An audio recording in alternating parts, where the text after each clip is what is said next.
A Bluetech Solutions, a antiga JB Duarte, teve decretada sua falência recentemente. Então, nesse vídeo, nós vamos ver os principais pontos dessa falência e também observar o seguinte: o que nós, pequenos investidores, podemos aprender com o caso da JB Duarte, ou você pode chamar de Bluetech Solutions. Para mim, continua sendo a JB Duarte, apenas com a nova roupagem. Então, vamos aqui ao comunicado em que a companhia informa sobre sua falência. No caso, vamos começar aqui sobre a suspensão da negociação das ações da JB Duarte, ou Bluetech Solutions, você que escolhe como chamar, desde o dia 8 de novembro de 2021. Desde essa data aqui, a B3 proibiu a negociação das ações Blut 3 e Blut 4. Então, o que acontece com quem tem essas ações? Olha, por enquanto não vai acontecer nada. Você perdeu o seu dinheiro. Então o que é que vai acontecer? Vai ser levantado o capital da empresa, eles vão investigar os credores, ou seja, quem tem dinheiro a receber da companhia, esses credores irão receber o patrimônio da empresa, o que sobrar, se sobrar, é rateado entre os acionistas. Ou seja, se nesse levantamento eles fizerem lá, a companhia tem isso aqui de ativo, isso aqui de passivo, isso aqui de credores, não sobra nada, jovens, você perdeu o dinheiro que você investiu. Ainda há saída aqui para as ações da empresa? Sim, ainda há saída. Não é uma coisa definitiva. Inclusive, nesse documento aqui, a companhia fala, olha, nós estamos recorrendo. E ela destaca aqui o primeiro caso, primeiro ponto, né? Porque ela está recorrendo.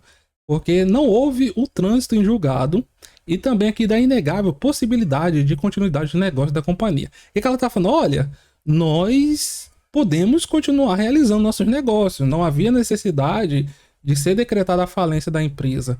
E aqui vamos entender o que foi que aconteceu em relação a essa falência. Temos que observar essa empresa aqui, ó, a Virgínia Comercial Mercantil. Ela teve sua falência decretada desde abril de 2020, lá no interior de São Paulo. Aquela cidade, ó, que o Raul Gil falava, botava as criancinhas pra falar, né? Itaquaquecetuba. Acho que eu falei pior que as crianças. Então, desde 2020, teve essa decretação da falência. Agora, qual é a questão? Ao se investigar melhor, percebeu-se, isso nós vamos ver aqui na decisão judicial, que essa Virgínia e a JB Duarte, elas pertenciam aos mesmos donos. Então percebam o seguinte: se você é um jovem e você possui outras empresas, se você for um jovem que quer fazer tudo certinho, você vai usar cada uma dessas empresas, né, para atuar num ramo específico, para você especializar a sua área de atuação. Só que é que muitas pessoas fazem, elas usam a empresa para cometer besteira, como tá lá o capital totalmente dividido, se acontecer alguma coisa com essa empresa, ele mantém as outras ainda funcionando. Só que a justiça ela vai atrás, né? Então foi descoberto que tinha uma ligação entre várias empresas que pertenciam aos controladores, que também são controladores da JB Duarte, então são controladores em comum. Então o que a justiça fez? Foi requerido, em virtude dessa interligação entre as companhias, que a extensão, que fosse estendida, né, a decretação da falência da Virgínia para a JB Duarte. Então é nesse contexto que aconteceu essa falência. Não foi uma falência da JB Duarte em si, mas sim em virtude do contexto em que ela está inserida. Então vamos dar uma olhada nessa decisão, os principais pontos. Ó. Aqui eles solicitam, foi solicitado, né, a extensão do efeito da falência em detrimento da JB Duarte sob o argumento de confusão patrimonial. O que é confusão patrimonial? É isso, você tentar misturar os controladores e ao mesmo tempo separar. Você tem um grupo em comum, né? Um patrimônio comum, só que disfarçado. E o parte de pertencer a idêntico grupo econômico da falida Virgínia. Então aqui ela chama atenção aqui para outras empresas também, ó. A JB Duarte, a Virgínia, e eu vou chamar atenção para essa daqui. Tá aqui como Duargo. Eu não sei se é Duargo, se foi escrito aqui tá com erro, ou se é Duagro. Se for da Duagro, nós vamos falar dessa Duagro mais pra frente. Então aqui, ó, no que foi que se baseou a justiça para concluir isso, ó? Ó, a partir dos depoimentos dos respectivos funcionários, a confusão empresarial e patrimonial da empresa foi constatada. Então, se você vai lá pro funcionário, cara, ele sabe quem são os donos. Como nós sabemos muito bem na prática. A gente sabe que fulano é dono disso, dono daquilo. Quem é a melhor pessoa para falar quem realmente é o dono de uma certa empresa do que o funcionário? Não tem pessoa melhor. E além disso, as notas fiscais emitidas também tinham o nome das duas envolvidas. E além disso, jovens, vamos ver aqui se temos provas o suficiente. As empresas funcionavam em idêntico endereço, ou seja, no mesmo endereço. Além disso, vamos ver aqui outro ponto.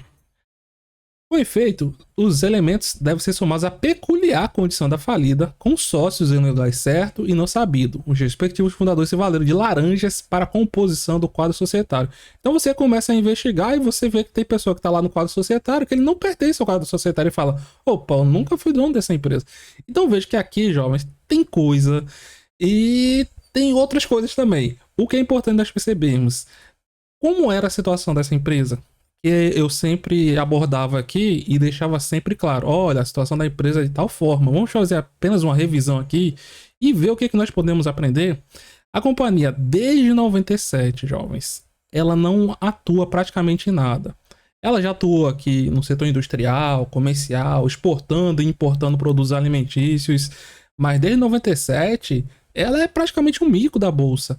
Ela diz aqui que atuava no setor de imóveis, através dela mesmo e de uma controlada que ela fez justamente para isso, a New Realty Empreendimentos Imobiliários. Mas na prática, vamos ver aqui, ó, como é que era na prática. Aqui vamos dar uma olhada no relatório dos auditores do último resultado da companhia. Olha o que eles apontavam: incerteza relevante relacionada à continuidade operacional. Ou seja, a companhia tinha possibilidade de ter cessada as suas atividades operacionais, ou seja, ia à falência. Então vamos dar uma olhada. Segundo esses auditores, eles descrevem a situação da companhia. Ela está com suas atividades limitadas a atividades imobiliárias constantes, ou seja, de vento em popa? Não. Atividades imobiliárias eventuais. E aos investimentos na New Realty, que por sua vez, ou seja, a New Realty, ela está operacional, ela está vendendo aí que só a gota? Não. Ela se encontra em fase pré-operacional. Então o que é que você observa aqui? Que no papel a estrutura é uma, na vida real a estrutura é outra. É aquele negocinho, é de mentirinha, nós fazemos isso aqui, mas na prática, não faz. E aqui, outra informação importante: prejuízos acumulados até o último resultado, mais ou menos 117 milhões, e os seus passivos, que são as obrigações, estavam ultrapassando aqui os passivos de curto prazo, né? Estavam passando os ativos, que são os bens e direitos, em mais de 24 milhões de reais. Como é que ela vai pagar esses passivos? Boa pergunta. E além disso, ó, vamos ver aqui, ó, em relação a essas operações que ela faz no setor de imobiliário, né? Os auditores falam o seguinte, ó: a ausência de planos, de ações e plano para este assunto, ou seja, a comercialização dos imóveis, levanta dúvida significativa quanto à capacidade de continuidade operacional da companhia. Além disso, em relação aos imóveis, temos outra coisa. Em relação à mensuração e registro de imóveis em cartório, a companhia possui propriedades para as quais não adota a prática de realização periódica da necessidade de impairment. O que é isso? São ajustes contábeis para você definir o valor atualizado dos ativos dos referidos imóveis. Nem tão pouco, ou seja, não se dava nem o trabalho disso, de registro da transação de compra em cartório. Ou seja, você atua no setor aqui de imóveis e você não registra a compra em cartório. E além disso, os auditores não obtiveram evidência apropriada e suficiente da efetiva propriedade dos imóveis. Ou seja, a companhia não tinha, né, como comprovar que os imóveis que ela falava que eram dela, realmente eram dela. E da necessidade de impairment dos valores registrados. E aqui, ó, além disso, em relação a débitos tributários, a companhia tinha aqui mais de 269 milhões de reais inscritos na dívida ativa da União. E além disso, em relação a controles internos, cara, era uma tristeza aqui em governança, comunicação, enfim, era uma empresa bem bagunçada. Isso aqui é alguma novidade Para quem operou, para quem conhecia o mínimo JB Duarte, não era. O jovem colocava dinheiro, sim. E aqui, ó, eu até comentei num momento desse ano, quando ela fez o seu desdobramento, né? Ela fez aqui desdobramento em 1 para 3. Então, a cada uma ação deu origem aqui. Quer dizer, a cada uma deu 4, né? É porque eles botam aqui de uma forma diferente. Enfim, houve desdobramento. Eu falei, rapaz, eu vivi pra ver um mico desdobrar. Porque geralmente, desdobramento numa empresa mais sólida é positivo, né? E aqui, ó, em julho, foi a minha época do desdobramento, a companhia falou que estava pensando aqui em adquirir outras empresas. Temos aqui a Clean Química e a CSA Resíduos, e que tinha um prazo aqui de 180 dias para a proposta se concretizar. Qual a questão? Tudo notícias boas para atrair eventuais investidores. Até que, um mês depois dessas notícias boas, a casa começou a cair. O antigo presidente, o Laudicé Denis de Abreu Duarte, ele renunciou à presidência e também à vice-presidência do conselho. E lembrando que esse Laudicé, ele já tinha sido condenado, jovens, em virtude da realização de manipulação de preços da JB Duarte. E ele não tem aqui um histórico muito bom, não. Ele é um dos principais devedores da Fazenda do estado de São Paulo. Aqui a matéria, ela já tem alguns meses, e na época ele devia aqui, ó, 7 bilhões e meio de reais para a Fazenda, jovens. Quer dizer, pessoal, Fazenda Nacional em São Paulo, não é Fazenda de São Paulo, não. É porque ele reside em São Paulo. Então vejo que não passava uma segurança muito boa, né? E aqui eu chamo atenção para controladores que tinham participação societária relevante. Temos aqui a do Agro, ó, esse Cracou, Fazenda São Pedro das Araucárias, enfim. O que eu quero chamar atenção, esses caras foram pulando do barco há pouco tempo. E o povo lá, né, no frenesi, opa, vou subir, essa ação é muito boa, essa ação muito aquilo.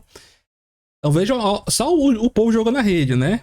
E aqui, ó, após a falência, isso aqui já é uma notícia mais recente, a CVM B3 pediu informações sobre movimentações da Duagro. É justamente aqui, ó, informações sobre as transferências registradas no livro de ações escriturais da companhia. Então ele queria saber, opa, como é que essa Duagro fez sua movimentação aí de ações? E um novo conselho, que assumiu após a saída do Laudicé e vários outros membros da companhia também, ao que eles dizem, o novo conselho de administração, ao tomar posse, encontrou vazias as caixas de e-mails para onde eram direcionados os comunicados da companhia. A gestão anterior utilizou-se de todas as artimanhas possíveis para dificultar o trabalho dos novos controladores, de modo que a apresentação de documentos no dia de hoje só se faz possível através da intervenção judicial. Então vejam que eles fizeram as coisas erradas, saíram e fizeram questão aqui de dificultar ao máximo, o que só aumenta a desconfiança que realmente tem coisa muito errada nessa companhia.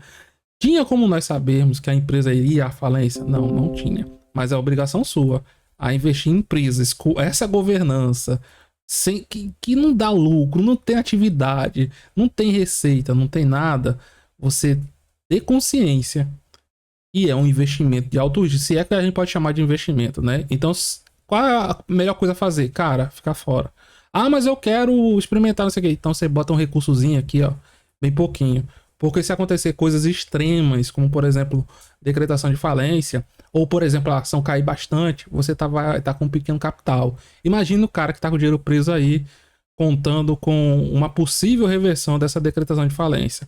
Porque a companhia pode recorrer ainda no primeiro grau, que é onde foi decretada a falência, e posteriormente pode ir para a segunda instância. Vamos acompanhar. Em relação à nova administração, eles falam, olha, nós temos planos aqui para reestruturar a companhia, melhorar a governança, incorporar novas estruturas empresariais e no mercado. Já estamos aqui em negociação com uma empresa que atua no mercado norte-americano, uma multinacional, enfim, eles estão alegando isso para o juiz olhar assim, opa, realmente, eles querem trabalhar, eles querem melhorar a companhia. E aqui, ó, pra vocês terem ideia, a companhia tinha em caixa um milhão? Não, R$ 1.000. Uma companhia com R$ 1.000. Por quê? Porque não gerava receita, jovens, não gerava caixa.